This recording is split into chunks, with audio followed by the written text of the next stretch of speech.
Tapi sampai saat hari ini tadi sudah dipertemukan kembali antara Mbak DP dan terlapor, dan juga di situ dihadiri oleh kakak beliau langsung, Mas Bin.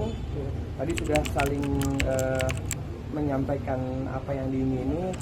Dari pihak kami tetap ingin melanjutkan proses hukum ini untuk ke depan agar ada efek jerah supaya tidak lagi ada orang yang melakukan mencemarkan nama baik, memfitnah terhadap klien kami. Jadi kami sudah sepakat, dan Mas Bin selaku kakak yang mewakili ibu yang harusnya hadir di sini hari ini sudah menyampaikan bahwa hari ini mediasinya sudah dinyatakan gagal.